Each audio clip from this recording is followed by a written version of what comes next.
Почитувани гледачи, добре дојдовте во Урбаните вести. Александар Димитриевски е добитник на првата награда за истражувачко новинарство во 2016 година, што ја доделува Европската Унија. На конкурсот награда од Европската Унија за истражувачко новинарство за 2016 година биле пријавени 26 автори со вкупно 32 стории.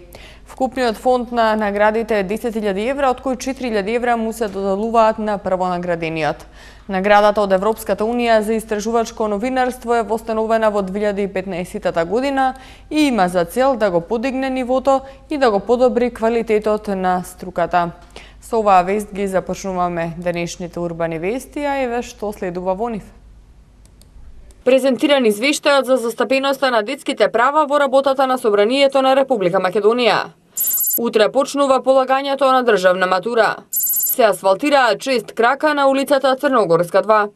Започна летната културна програма во општина Ѓорче Петров. Симулацијска вежба на Арама и Црвениот крст за спасување животи при кризни состојби. Матурантите од утре почнуваат со полагањето на екстерните испити од државната матура. Полагањето на државната матура ќе почне утре во 10 часот со тестот по мајчин јазик и литература. Првичните резултати од тестовите треба да бидат објавени најдоцна до 14 јули. Од утре па до 14 јуни ќе се реализираат екстерните испити од државната матура во јунската испитна сесија во 2017 година, за која се пријавени вкупно 16.426 кандидати. Полагањето на државната матура ќе почне утре во 10 часот со тестот по мајчин јазик и литература. Според податоците на Државниот испитен центар, пријавени се 10.632 матуранти за македонски јазик, 5.120 за албански јазик и 418 за турски јазик. На 10 јуни е полагањето странски јазик. Како и минатите години, најголем број, односно 15.201, се пријавени за англиски јазик, за француски јазик 108, за германски 197 и за руски јазик 26 кандидати. Тестирањето по предметот математика е на 12 јуни, а пријавени се 2070 матуранти. Последниот екстерен испит од државната матура ќе се полага на 14 јуни. За тест по биологија се пријавени 3445, за хемија 282, за физика 119, за историја 2900 кандидати, за бизнис 4298, филозофија 3684 и за естетика 193 кандидати. Според видот на образование, 8274 од вкупниот број пријавени матуранти се од гимназиско образование, 7881 од средно стручно и 271 кандидат од средно уметничко образование. Првичните резултати од тестовите треба да бидат објавени најдоцна до 14 јули, односно еден месец по последниот екстерен испит на 14 јуни. Правата на децата на соодветно образование, здравствена заштита и социјална заштита се права кои се третирани во 2016 година, според извештајот за застапеноста на детските права во работата на Собранието на Република Македонија во 2016 година, кој денеска го презентираше првата детска амбасада во светот Медјаши. Во рамки на проектот имплементација на Конвенцијата за правата на детето во Македонија, која се спроведува од страна на Коалицијата на младински организации сега, во партнерство со првата детска амбасада во светот Медјаши и Младинскиот образовен форум, денеска беше промовиран извештајот за застапеноста на детските права во работата на Собранието на Република Македонија во текот на 2016 година. Целта на овој извештај е да се види колку во Собранието се посветува внимание на детските права во согласност со Конвенцијата за заштита на правата на децата од страна на пратениците. Децата имаат елементарно, основно право и слобода да го кажат своето мислење, да ги изразат своите ставови, да говорат гласно за потребите и проблемите со кои се соочуваат, доколку државата и институциите не ги почитуваат овие основни принципи на детето за детско учество, децата имаат можност преку граѓанските организации кои се здружуваат и кои ги застапуваат истите, да ги забележат овие ситуации во нивните алтернативни извештаи и истите да ги достават до Комитетот за правата на детето и да бараат Комитетот за правата на детето при Обединетите нации да достават до сите влади во државите потписнички на Конвенцијата за правата на детето да се обврзат да го практикуваат детското учество низ најразни форми, вклучувајќи ги децата уште во градинки, во основно средно училиште и во семејната заедница. Децата имаат право на сопствено мислење, имаат право да бидат консултирани за сите прашања кои се однесуваат директно на нив. Само така можеме да градиме активни граѓани и да градиме демократско општество. Со цел да се направи генерален увид за степенот на застапеноста на детските права во Собранието на Република Македонија, разгледувани се материјали во текот на 2016 година, при што утврдено е дека во Собранието претениците разговараат за правата на децата од различни аспекти. Најчесто за правата на децата се зборува на индиректен начин, како теми кои може да предизвикаат поголем интерес ако се важни и за децата.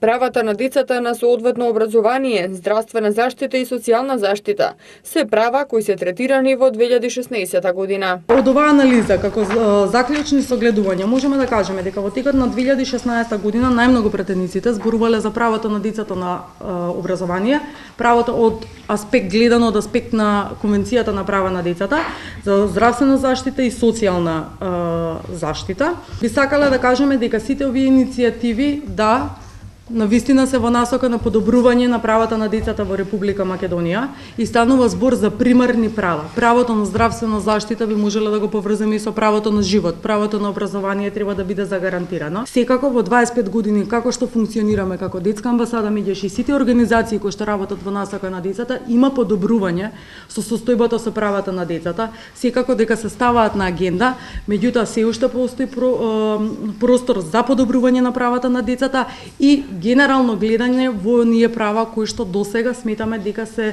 занемарени. Од детската амбасада меѓаше ги повикуваат пратениците на Собранието во иднина да стават акцент не само на примарните права на детската заштита, туку и на секундарните и терцијалните права, како што се право на детско учество, слобода на говор и така натаму. Во општина Ѓорче Петров започна летната културна програма. Повеќе за оваа вест следува подоцна во вестите. А ние продолжуваме понатаму.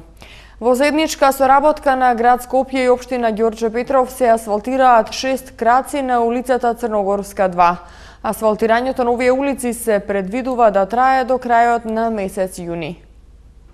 Општина Ѓорче Петров информира дека се асфалтираат 6 крака на улицата Црногорска 2, поточно краците 2, 4, 6, 8, 10 и 12, во непосредна близина на централните гробишта во Ѓорче.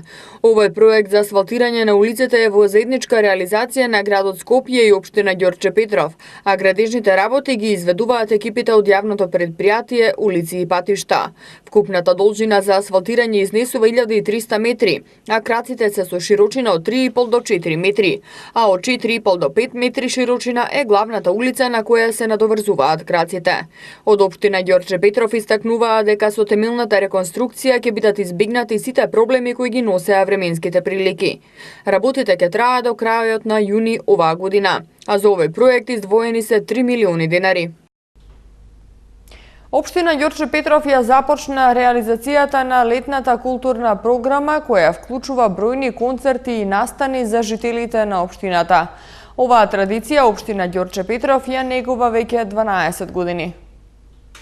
Со концерт на играорците од културно-уметничките друштва Глигор Прличев и Лилјан од Скопје и културно-уметничкото друштво Истанбул од Истанбул, општина Ѓорче Петров најави богата летна културна програма која општината ја подготвува за своите жители.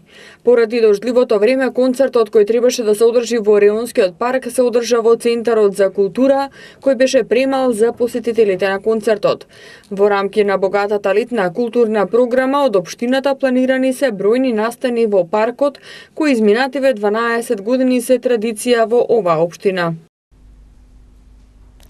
Подоцна во вестите следува информација за еколошките здруженија кои бараат да бидат вклучени во борбата против загадувањето.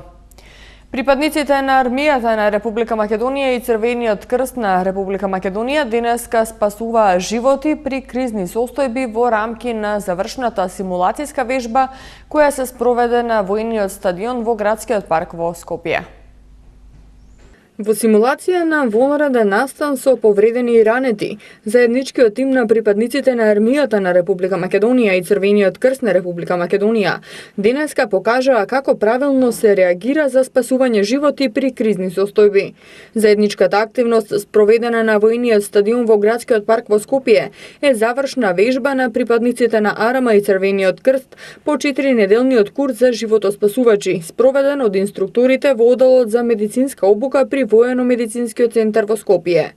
Оваа вежба е во рамки на активностите за одбележување 25 години од постоењето и долгогодишната соработка меѓу АРМА и Црвениот крст на Република Македонија. Генералниот секретар на Црвениот крст на Македонија Саид Сеити рече дека Црвениот крст и АРМА имаат долга и плодна соработка и минатата година покажале дека можат заедно многу да помогнат. Потребата од детални анализи за причините за аерозагадувањето ја истакнаа денеска еколошките здруженија кои бараа да бидат вклучени во борбата против загадувањето. Тие денеска го промовира извештајот изработен во рамки на проектот "Работиме заедно за чист воздух".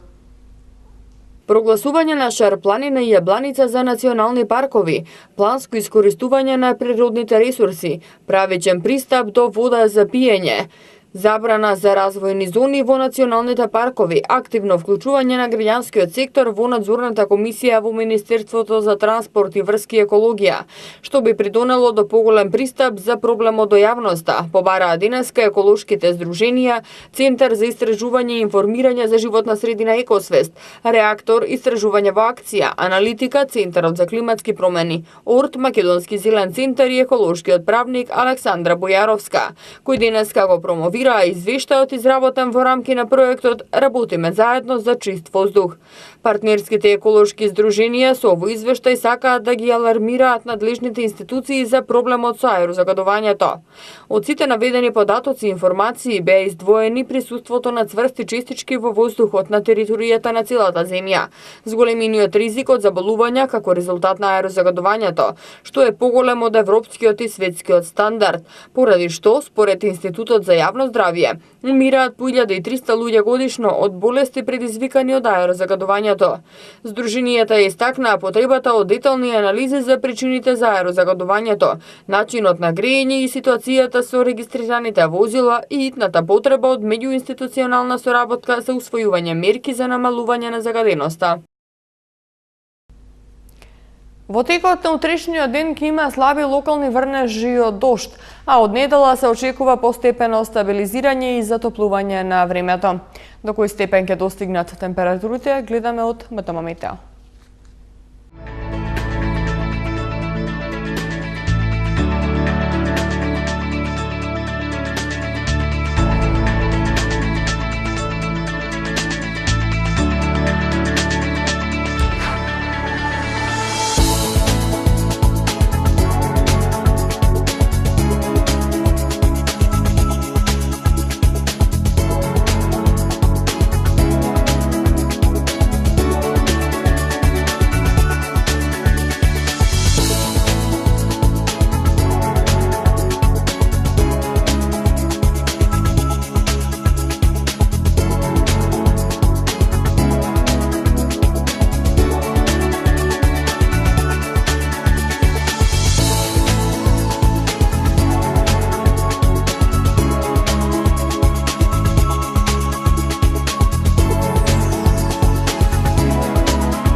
Утре во паркот Македонија наспроти Веро 2 во Тавсалиџе ќе започне четвртиот поред Скопски цветен фестивал 2017, кој ќе трае 2 дена.